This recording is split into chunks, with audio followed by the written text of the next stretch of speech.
नमस्कार। ये मैं फ्राइडे मॉर्निंग को रिकॉर्ड कर रहा हूँ। कल थर्सडे मई 21 का रिपोर्ट। कल थोड़ा बिजी था, किस चीज़ के ऊपर मैं बताता हूँ। ये फीडबैक आपने दिया, बहुत लोगों ने दिया कि अभी मेरा वॉइस क्लियर है, ऑडियो क्लियर है, और मगर कुछ लोगों ने कहा कि थोड़ा लैग दिख रहा है between my voice and the video. तो मैंने थोड़ा रिसर्च किया कि क्यों हो रहा है, क्योंकि मैं एक्सटर्नल फ़ोन माइक्रोफोन ट्राई किया था, तो लोग कह रहे हैं कि वो आईफोन की स्पीड और इसकी स्पीड में गैप होता है, तो इसके कारण होता है, तो उसके लिए कुछ और ऐप डाउनलोड करके करना पड़ेगा। But in the mean time मैंने देखा कि रिसर्च करते हुए कि अभी मैंने लेटेस्ट iOS को अपडेट किया है 26 वर्जन में। वहाँ पर एयरपॉड्स को माइक्रोफोन की तरह इस्तेमाल कर सकते हैं करके एक फीचर है। तो आज मैं उसको ट्राई कर रहा हूँ, तो ज़रूर बताइए कि ये कैसा है, कि ऑडियो ऑडियो क्लियर है और लैग है कि नहीं। धन्यवाद। अब कल की मार्केट देखिए, मार्केट एक तरह के मैं कहूँगा होल्डिंग पैटर्न पे आ गया है, जहाँ पर इंटरनेशनल जियोपॉलिटिक स्थिति के कारण तेल 104 से 110 के बीच में घूम रहा है, और उसके कारण डॉलर इंडेक्स भी 99 100 के आसपास घूम रहा है, और यूएस की इंटरेस्ट रेट्स भी बढ़ चुकी है 4.6, यानी उधर जो इन्फ्लेशन का इफेक्ट है उसके कारण अभी कोई रेट कट का एक्सपेक्टेशन नहीं है। और इंडिया में भी 10 ईयर जी सेक का 7.11 के करीब है। तो ये इस माहौल में आपको एफआईएस बेचते हुए दिखेंगे, बिकॉज उनके लिए ये $100 में के ऊपर ही रहना तेल इंडिया के लिए बहुत हानिकारक है, और उसकी पूरी इम्पैक्ट को स्टडी करेंगे, फिजिकल ये वो, तो इसलिए वो सावधानी रह रहे हैं। तो कल भी उन्होंने 1800 करोड़ बेचा था। और डीआईएस एज यूजुअल, जब जो एफआईएस की सेलिंग है उस हिसाब से खरीदारी कर रहे हैं। अभी कुछ लोग कह रहे हैं कि नहीं नहीं, ये क्या गवर्नमेंट या किसी के डायरेक्शन है कि ऐसे करो, नहीं। क्या है कि जब एफआईआई थोड़ी ज़्यादा बेचते हैं तो इनको सस्ते में मिलती है अच्छी स्टॉक्स, तो इसके लिए वो खरीदारी बढ़ाते हैं। और जिस दिन एफआईआई कम बेचते हैं तो वो भी अपना बाइंग को कम कराते हैं, ये लार्ज और mid cap, large mid cap के क्षेत्र में।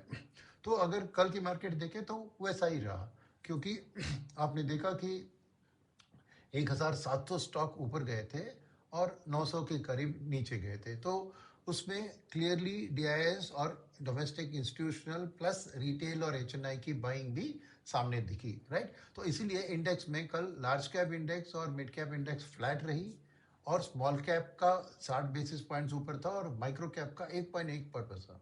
सो क्लियरली रिटेल खरीद रहा है और एफआईएस बेच रहे हैं। तो इस एफआईएस की बिग वाली में किस में थी, तो वो देखना चाहिए कि कल करेंसी में क्या हुआ, क्योंकि एक्सपोर्ट ओरिएंटेड सेक्टर जहाँ पे एफआईएस का ध्यान थोड़ा ज़्यादा है, वहाँ पे देखा कि 3-4 दिन से आईटी में खरीदारी कर रहे थे, क्योंकि रुपए बहुत वीक होती जा रही थी। बट कल ऑपोजिट हुआ, आरबीआई ने जाके इंटरवीन किया कि रुपी एकदम 97 के करीब आ गई, तो आरबीआई ने ढेर सारा डॉलर सप्लाई करके उसको कल 64 बेसिस पॉइंट्स रुपी स्ट्रेंथन हो गया, और एंडिंग था 96.19।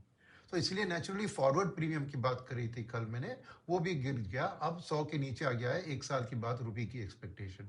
उसके कारण आज आईटी में प्रॉफिट बुकिंग देखा। तो 4 दिन से जो रैली थी वो आज खत्म हुई, और आज आईटी वर्स्ट परफॉर्मिंग सेक्टर रहा। तो ये क्लियरली करेंसी रिलेटेड मूव है। उसके अलावा डोमेस्टिक खरीदारी के कारण आपको जो सिक्लिकल्स है, जैसे ऑटो, रियल्टी, कंज्यूमर ड्यूरेबल, ये इन्होंने आज अच्छा परफॉर्मेंस दिखा। तो क्लियरली वो पैटर्न दिख रहा है आपको कि डोमेस्टिक निवेशक डोमेस्टिक चीज़ों के ऊपर फोकस कर रहे हैं। आईटी में खरीदारी आती है जब रुपी स्पॉट में और फॉरवर्ड में वीकन होते हुए दिख रहा है।